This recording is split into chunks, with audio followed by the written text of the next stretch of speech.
This is Jamie Drummond for Good Food Revolution. I'm here with Simon Toneycliffe, who's joining us from Whitehaven, New Zealand. How are you today, sir? Good, thank you, Jim. Very good, very good. So we're here today to speak about what you do down in New Zealand and how it relates to Sauvignon Blanc, or Sauvignon Blanc. Sauvignon Blanc, yeah. So in terms of what we do down in New Zealand, so Sauvignon Blanc, it's for us, for Whitehaven, that's our flagship wine. So for us, it's about making sure that we've got great sites that we choose from, great viticultural practices, and making sure that we get really good quality of what we produce with our Sauvignon. And Sauvignon Blanc it's been said that it's one of the easiest grapes to make into wine. Would you agree with that? I do agree with that, actually. In terms of a pure winemaking process, it's one of the easier ones to actually make. But what you're seeing now is a lot of diversity, a lot of style, and a lot of winemakers actually trying to make some more influence with Sauvignon Blanc, and you're getting a different type of representation of Sauvignon Blanc style emerging, which is really exciting. And how would you explain that? What kind of diversity can you see within Sauvignon Blanc? Because quite often people think of Sauvignon Blanc from New Zealand, specifically Marlborough. They think of a very, very particular style of wine. Yeah, I think like for us, we certainly have our quintessential classic style that we produce, which is sub-regional. But then we've also moved into doing a regional aratory style, which is very distinctive in its area and sub-region, and lets the terroir from that area speak with the wine.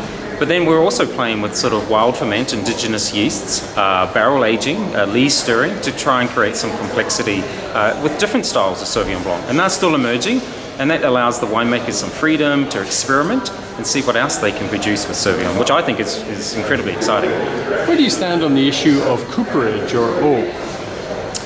For Sauvignon Blanc? Yes. Yeah, so we don't in our mainstream ones, but we're certainly in our experimental ones. We are using oak in that experiment.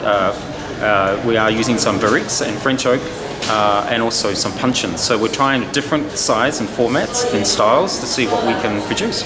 So how much of your production is Sauvignon Blanc? Oh, that's a good question. For us, we're predominantly Sauvignon Blanc, so around about 80% of what we produce is Sauvignon Blanc. And what else are you making?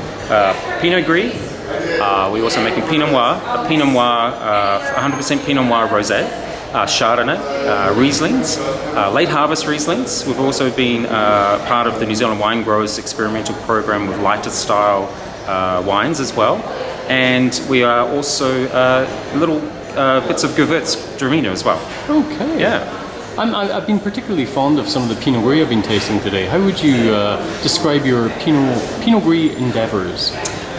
Very successful with our Pinot Gris. Smaller production, but very much in our South style. Yes.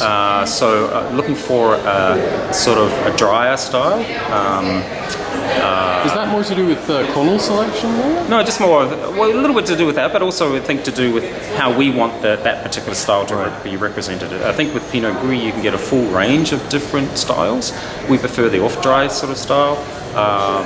And we do a little bit of lees stirring, so we create some texture with that Pinot Gris. Yeah. Fantastic. Well, thank you very much for joining us at Good Food Revolution today. Really appreciate your time. You're welcome. Bye for now. Great to be here.